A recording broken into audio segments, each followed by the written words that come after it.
नमस्कार दोस्तों। बहुत दिन के बाद आज सोचा हूँ कि थोड़ा वीडियो बना लूँ, क्योंकि इलेक्शन सर पे है। तो सोचा कि सबसे पहले मैं अपने विधानसभा का चुनाव के बारे में थोड़ा सा बात कर लूँ आप लोग से। सबसे पहले तो बिहार इलेक्शन में जो एनडीए जो चुनाव लड़ रही है उसमें बीजेपी को 101 सीट मिला है, जेडीयू को भी 101, हम को 6, आरएलएम को 6 और जो रामविलास पासवान के बेटे चिराग पासवान जी जो है उनको 29 सीट मिला हुआ है। टोटल हो जाते हैं 243। इन सब पर ये मिलकर एनडीए जो गठबंधन है वो चुनाव लड़ रहा है। इसमें से मेरा जो विधानसभा आता है वो होता है नोखा विधानसभा। नोखा विधानसभा क्या क्या स्थिति है और क्या चल रहा है इधर, और लोग क्या इसके बारे में क्या सोचते हैं और मैं क्या इसके बारे में सोचता हूँ, और क्या हो सकता है, क्या किसकी पॉसिबिलिटीज़ क्या है, उसके बारे में थोड़ा हम लोग बात करेंगे। तो नोखा विधानसभा क्षेत्र जो है उसके बारे में थोड़ा हम लोग जानने की कोशिश करते हैं। तो सबसे पहले नोखा विधानसभा में अभी जो है 3 लोग फाइट कर रहे हैं। फाइट तो बहुत लोग कर रहे हैं, जिनमें जो लड़ाई है उसमें 3 लोग मेन है।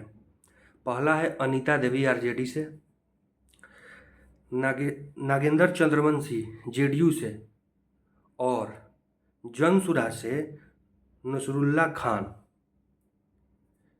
जनसुराज से जो है नसरुल्ला खान, इनको कब मत आकिएगा, ये बहुत प्रभाव डालेंगे इस चुनाव पे, खास करके नोखा विधानसभा में नसरुल्ला खान।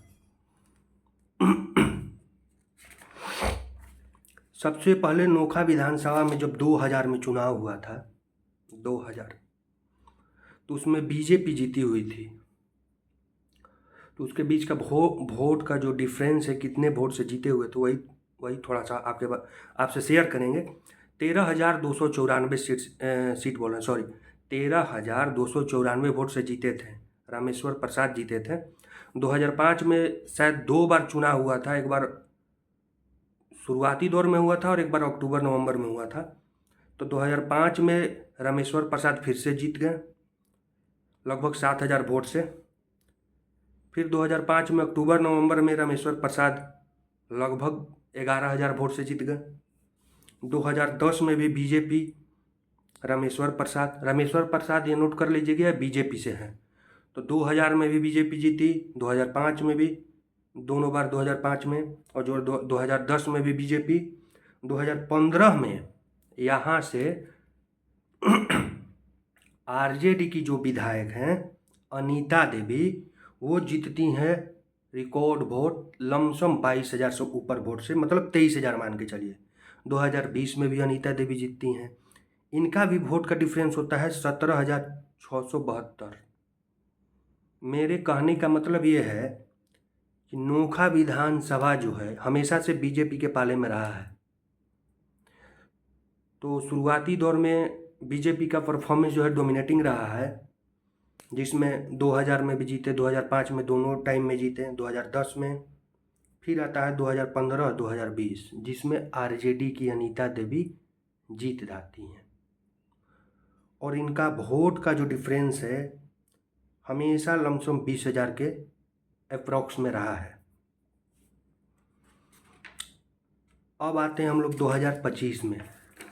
2025 का चुनाव इंटरेस्टिंग क्यों है, इसलिए ये वीडियो बना रहा हूँ।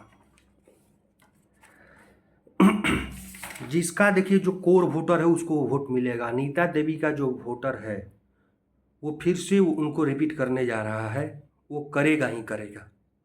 कुछ लोग इधर उधर होंगे, उसमें कोई शक का बात नहीं है। नागेंद्र चंद्रवंशी जी का जो, इनका भी जो कोर वोटर है वो सारा मिलेगा।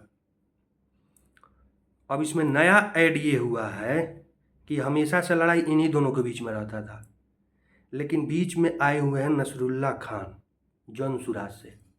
हमारी जानकारी के अनुसार ये तुर्क बिगहा के हैं, शायद ये डीएसपी रहे हुए हैं, पढ़े लिखे व्यक्ति हैं। लेकिन बिहार के चुनाव में पढ़ा लिखा कोई व्यक्ति का कोई वैल्यू नहीं है। पढ़िए चाहे मत पढ़िए, उससे कोई लेना देना नहीं है। इन्हीं तीनों लोगों में से एक ऐसी विधायिका हैं जिनको अपने सीट के बारे में भी मालूम नहीं रहता है कि कितना सीट है टोटल बिहार में। कब वो 343 बोल देती हैं, तो कब वो कुछ बोल देती हैं, तो कब वो कुछ बोल देती हैं। खैर, उससे मतलब नहीं है, क्योंकि वो थोड़ा सा भी चुनाव पर प्रभाव नहीं डालता है। यहाँ पर जितना मर्डर कीजिए, जितना जेल में जाइए, जितना पैसा कमाइए, पैसा कहीं से भी आवे, उससे कोई मतलब नहीं है। समाज में आज के डेट में इसी का प्रभाव बहुत ज़्यादा है और आगे बढ़ते जाएगा। इस प्रयास में मत लगे रहिएगा इसको कम कर दें, ये बढ़ते जाएगा, कम नहीं होगा। तो इसका सपना छोड़ दीजिए। अगर ये सपना प्रशांत किशोर भी देख रहे हैं तो गलत सपना देख रहे हैं। अब आते हैं टॉपिक पे कि नसरुल्ला खान क्या प्रभाव डालेंगे। देखिए, अनीता देवी और नागेंद्र चंद्रवंशी का जो अपना वोट बैंक है, वो वोट बैंक मिलेगा ही मिलेगा। अब नसरुल्ला खान क्या करने वाले हैं? नसरुल्ला खान देखिए जौनसुराज पार्टी से हैं, तो मैं बता दूं कि कोई भी व्यक्ति अगर चुनाव में खड़ा होता है तो उसका अपना वोट होता है। कोई भी कितना भी बोल ले, इस बात को आप नहीं नकार सकते हैं कि जो खड़ा हुआ है चुनाव में, वो लड़ रहा है चुनाव, तो उसको वोट नहीं आएगा, वोट आएगा। ऐसा पवन सिंह के बारे में भी बोला जा रहा था कि उनका वोट नहीं आएगा, निर्दलीय लड़ रहे हैं। वो आदमी उखाड़ के फेंक दिया, वही नहीं उखाड़ के फेंका, अगल बगल का सीट भी उखाड़ के फेंक दिया। तो कतई ये कभी मत सोचिएगा कि कोई खड़ा हुआ है उसको वोट नहीं मिलेगा। चाहे वो कितना भी छोटा लेवल का चुनाव क्यों ना लड़ रहा हो, वो खड़ा हुआ है तो उसको वोट मिलेगा ही मिलेगा। हाँ, दूसरे के अपेक्षा से कम मिल सकता है, कभी ज़्यादा मिल सकता है, लेकिन वोट मिलेगा। अब आते हैं जौनसुराज पे, जिनसे ये नसरुल्ला खान लड़ रहे हैं। तो सबसे बड़ी बात ये है कि ये मुसलमान है, तो मुसलमान है तो मुसलमान का वोट इनको मिलेगा। अब आप बोलिएगा कि मुसलमान आरजेडी को वोट देते हैं।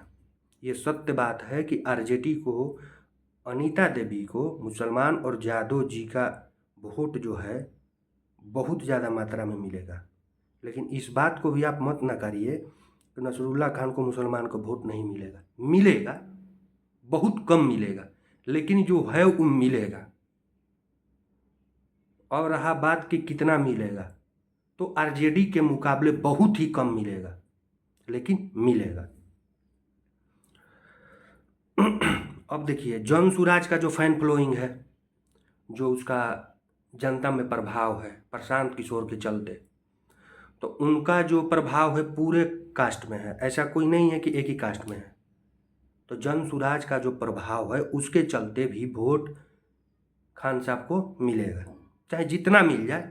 हम ही नहीं बोल रहे हैं कि 50,000 आ जाएगा, जितना मिल जाए। जौनसुराज का जो प्रभाव है नोखा विधानसभा में, जितने लोग भी प्रभावित हैं उसमें से तो इनको वोट मिलना तय है। अब ये खड़ा हुए हैं तो जाहिर सी बात है कि कुछ ना कुछ इनमें क्वालिटी होगा, और इनको पर्सनल लेवल पे कुछ लोग ना कुछ प्यार करते होंगे, पहचानते होंगे, तो पर्सनल लेवल पर भी खान साहब को वोट मिलेगा। अब सुन लीजिए कि अब आप इसको कम आंक रहे होंगे, तो उसके लिए थोड़ा सा हम आपको पीछे ले जाएंगे। 2024 में एक चुनाव हुआ था असेंबली बाई इलेक्शन का, जिसमें जौनसुराज के 4 कैंडिडेट उतारे गए थे। शायद एक तरारी में भी थे, और ऐसे कर करके 4 कैंडिडेट उन्होंने उतारा था। जो 4 कैंडिडेट उतारे थे उसमें से पहले का आया था 37,000 कुछ वोट, दूसरे का 17,000 कुछ वोट, और तरारी में शायद 10,000 वोट आया था, एक और उसी में 10,000 आया था। तो ये मत सोचिएगा कि जौनसुराज को वोट नहीं मिलने वाला है, जौनसुराज को वोट मिलने वाला है। और इतना मिलने वाला है कि इधर से उधर उलट पुलट कर देगा। सरकार नहीं बना पाएगा, ये बिल्कुल सत्य बात है। लेकिन जितना लोग ये शांति से बैठ करके कह रहे हैं ना कि ये फलना जीत जाएगा, चिलना जीत जाएगा, सपना मत देखिए। जनसुराज आपको हिला करके रख देगा। सरकार तो नहीं बनने वाला है जनसुराज का, इसमें कोई दो मत नहीं है, लेकिन किसी को अस्थिर नहीं रहने देगा और रहने देना भी नहीं चाहिए मेरे अनुसार। आप देख रहे होंगे कि जब भी अनीता देवी जीती हैं इलेक्शन में 17-18 हज़ार वोट से जीती हैं, तो कभी 20,000 एवरेज निकाल लिया जाता है, यूँ ही 15,000 मान के चलिए। और जनसुराज जो 2024 में, जिसको आप लोग वोट कटवा कहते हैं, 37,000 वोट ला देता है, 10,000 भी ला देता है, इसका भी अगर एवरेज निकाल दिया जाए तो कम से कम 10-15 हज़ार वोट मान के चलिए। तो ये बात मान के चलिए कि नसरुल्लाह खान कम से कम अगर नोखा विधानसभा में वोट लाएंगे तो कम से कम 15,000 वोट लाएंगे। कम से कम वोट लाएंगे तो मान के चलिए कि 12,000 वोट लाएंगे। तो अगर हम लोग मान के चलते हैं तो 15 से 20,000 के बीच वोट ये किसी भी कीमत पर नसरुल्लाह खान लाएंगे। अगर हम ज़्यादा बोल रहे हैं तो मान के चलिए 15,000। अनीता देवी जीत रही हैं 17,000 से, कभी 22,000 से।